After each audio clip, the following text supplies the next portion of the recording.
Maintenant, parlons de la baguette magique. À quoi elle sert la baguette magique? Dans Adobe Illustrator, la baguette magique est un outil de sélection. Comment est-ce que ça marche? Souvenez-vous, j'ai ajouté ma baguette magique ici parmi les outils. Nous allons à présent dessiner quelques formes. Je vais prendre à l'occurrence l'outil ellipse. Je fais des cercles.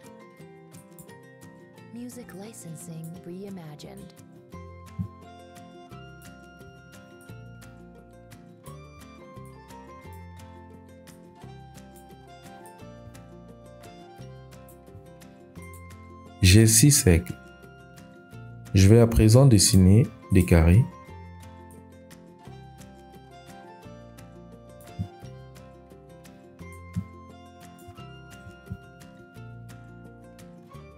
Et enfin, je vais dessiner des étoiles.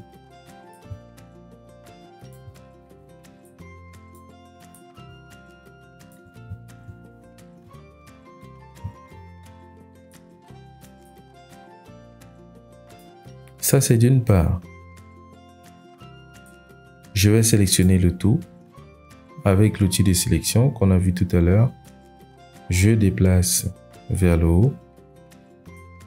Je vais légèrement ajuster les positions et je vais resélectionner le tout. Je vais dupliquer. Pour dupliquer, je maintiens la touche Alt et je vais déplacer tout le contenu vers le bas. À présent, j'ai déplacé.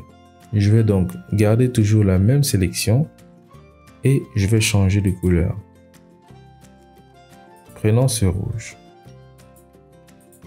À présent, nous avons des cercles verts et des cercles rouges, des carrés verts et des carrés rouges, des étoiles vertes et des étoiles rouges.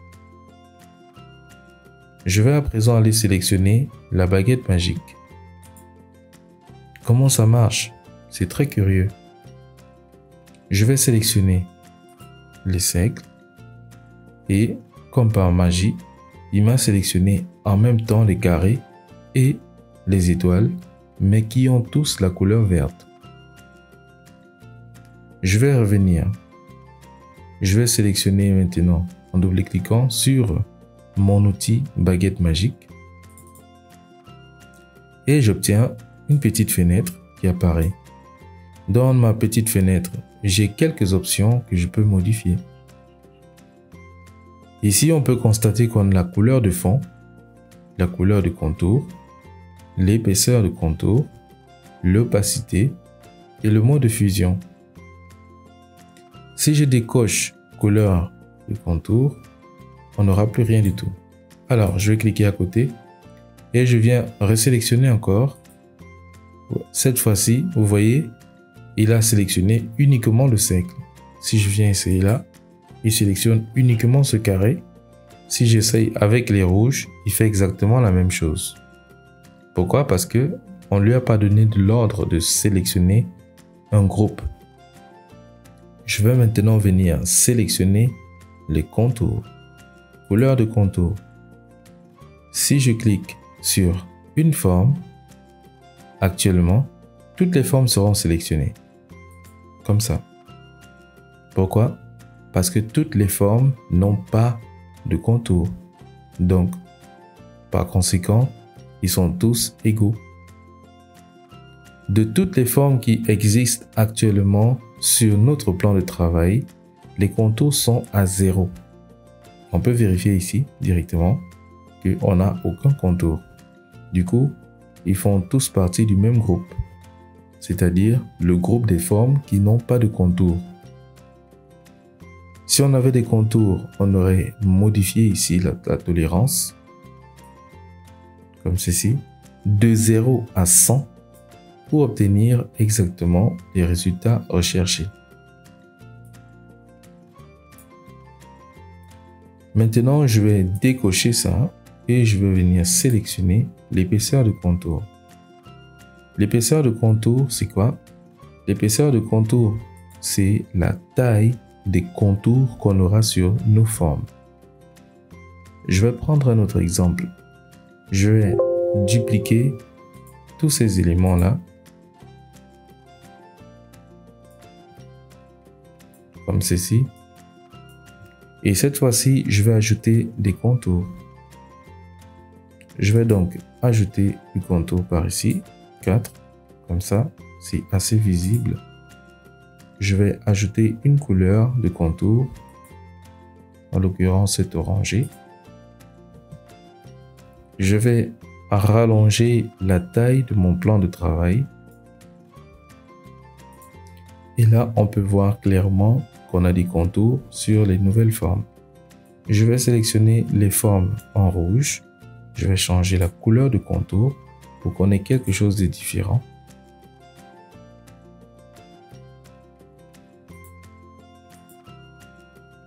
Je vais changer aussi le fond. Voilà, c'est parfait. Maintenant, je reviens sur mon panneau. Je vais reprendre la baguette magique. Nous sommes sur l'épaisseur de contour. Et je viens cliquer sur n'importe quelle forme ici. Hop. Il m'a sélectionné toutes les formes qui ont les contours et non les formes qui n'ont pas de contours. Alors ici, notons bien que les contours sont à 4 points et notre tolérance est à 5 points. Alors c'est normal que on ait des formes qui sont déjà sélectionnées parce qu'on a ici en fait toutes les formes qui ont la même taille de contour. Je vais reprendre mon outil de sélection et je vais sélectionner quelques formes ici sur lesquelles je vais ajuster la taille des contours.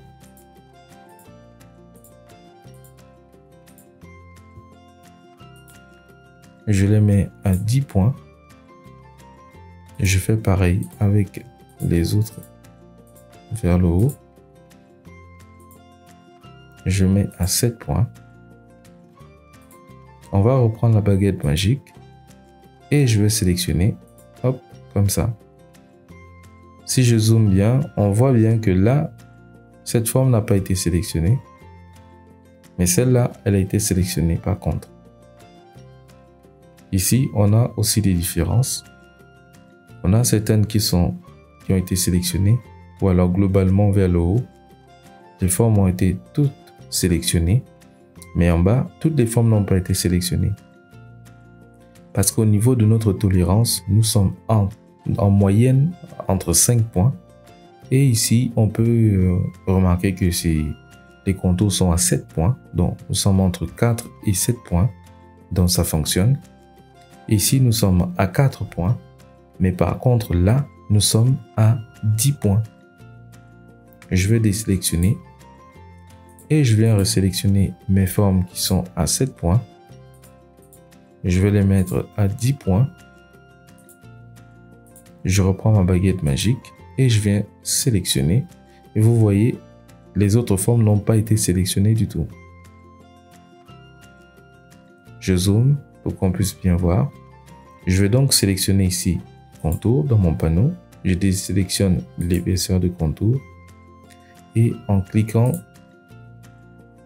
hop, on aura toutes les formes qui ont les contours d'une certaine couleur. En l'occurrence ici, au niveau des formes en vert, on a nos formes qui ont des contours orangés qui ont été uniquement sélectionnées.